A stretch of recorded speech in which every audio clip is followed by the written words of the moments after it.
الإنسان ضعيف، الإنسان بشر، الإنسان مهما بلغ من السلطة أو النفوذ أو العلم أو المال أو حتى القوة الجسدية، يوم من الأيام سيواجه ربه تحت الثرى، تحت التراب كما هو تراب. فلنعمل لهذا اليوم.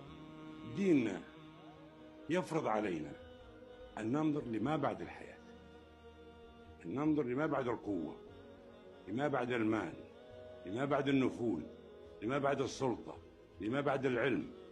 هل عملنا في دنيانا نافع؟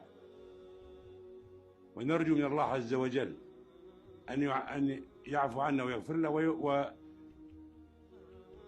يقدر ما عملناه جميعا، ويرحمنا عندما يكون لا ينفع مال ولا بنون إلا من أتى الله بقلب سليم.